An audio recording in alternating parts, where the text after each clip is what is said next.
Hey, this is Jordan. I'm doing another completely random episode and want to talk to you about a couple of things. One that I've been kind of doing for a while now, and the other one I've kind of just started messing around with or trying for the last maybe 6 or 8 months.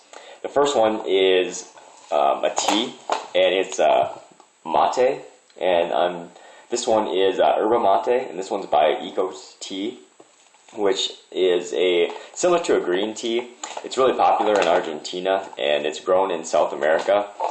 And what it is it's probably the same, a little bit less caffeine than a green tea. So it's a nice switch for me for coffee, because I drink a lot of coffee. So it's good to kind of switch it up and not have such a caffeine-laden beverage. And I still like to drink hot something in the morning, especially now it's getting cold out. So Yerba Mate is a great alternative for that, and it actually has a lot of antioxidants in it. It's probably twice as many antioxidants as a green tea and slightly less caffeine. So it's really good. It's a bitter tea. It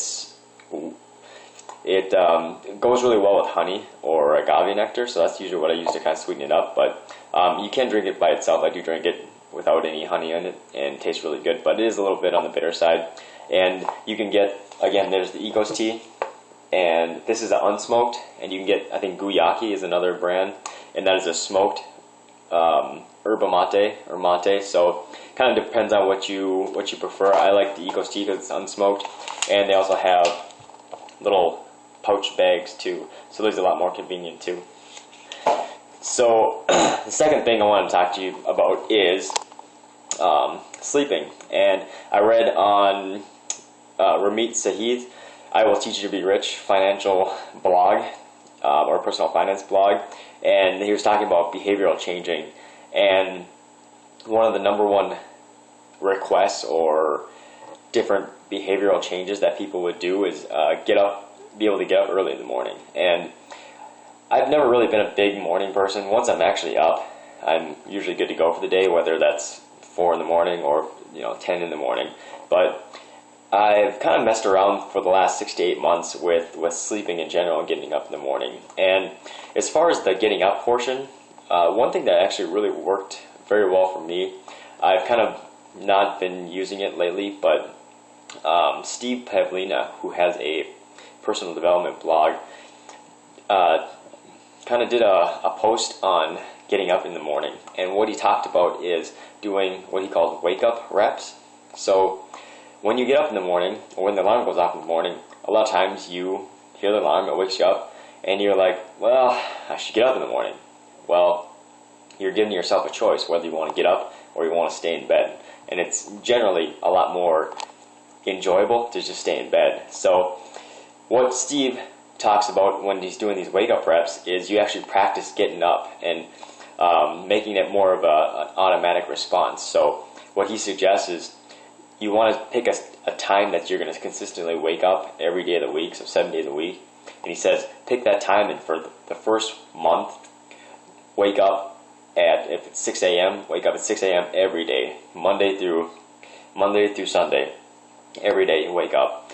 And the night before, you do these wake-up reps. So you lay down in your bed like you're going to sleep, set your alarm clock for about 2 minutes ahead of the time, and then when it goes off, wake up. Get up out of the bed, shut your alarm off, and do whatever you would naturally do once you get out of bed, or what you do in the morning. So for me, I shut my alarm off, I kind of stretch a little bit, and then I hop out of bed and head to the bathroom to put my contacts in, or do whatever, get in the shower. So I did this for I think I did it for about 3 weeks.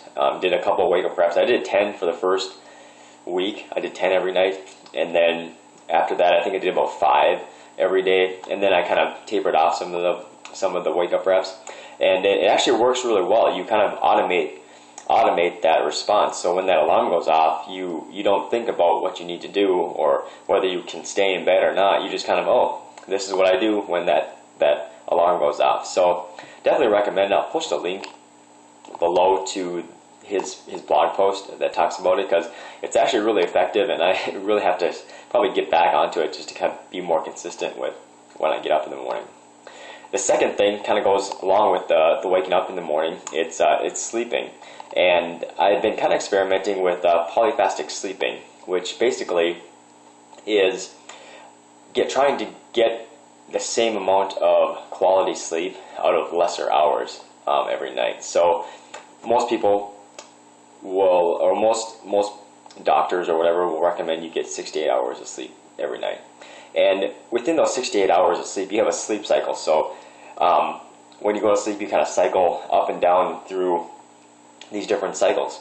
And every 90 minutes is one cycle, so about an hour and a half. And within that cycle, there's about 20 minutes of REM sleep.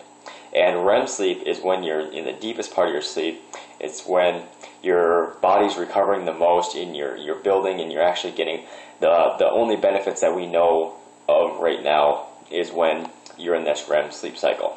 So what polyphasic sleeping tries to do is take advantage of that REM sleep cycle without having to do the full 90 minutes in the full 6 to 8 hours.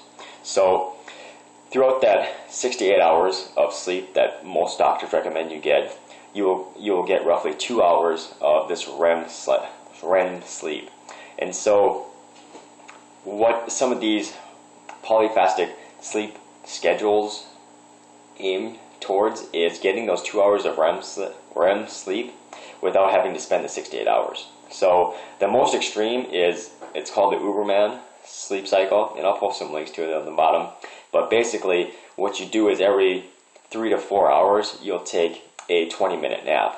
And what this does is your body gets to a state where whenever you get that 20-minute nap in, your body will go right into a REM sleep cycle. So every 3 to 4 hours you'll take a 20-minute nap, and that 20-minute nap that you're asleep in, you will get that 20 minutes of REM sleep. And so you'll get 2 hours throughout that 24-hour period. Every 3 to 4 hours you get 20 minutes, 20 minutes, 20 minutes, and up to 2 hours. So that's the extreme end. I haven't tried that just because you really have to adjust your lifestyle and have to have a flexible work or just life and be able to do it. So I kind of did a variation of it, and what I did was I went to sleep at midnight every night, and then woke up at 4:30, and then throughout the day I'd try to get 2 naps in, roughly around lunchtime, noon, and then one around 5 or 6 in the evening. These were again 20-minute naps. So I kept a rough sleep log of it, but after probably about a week and a half to 2 weeks, I actually kind of got adapted and started to get used to the routine. And usually people take about 1.5 to 2 weeks to really get into the routine. And if you skip or if you get off the routine, it takes about a week to 2 weeks to get back into it. So I stuck with it for probably close to about a month and a half or 2 months. And I did have some flexibility with it. I can't really take a nap at work when I'm at work. So a lot of times I would take naps in the evening and only get 1 nap in. So it's, I didn't follow it to a T, but again, I don't have as flexible of a life right now. So in general, it actually worked pretty well. I got to the point where, I got up at 4:30 every morning. I did a lot of writing and a lot of reading in the morning, and then, got into work really early, got to leave a little bit early, and didn't really feel any, once I got acclimated to the schedule, didn't really feel any more tired than I normally would. Certainly would feel a little bit tired, but getting those naps, I would kind of rejuvenate myself. And so it actually did seem to work pretty well for me. The only, I guess, negative side effects is that if you don't stick to the schedule, if you're skipping naps, or if you sleep in or you oversleep, it takes, again, another week to 2 weeks to get back into the routine.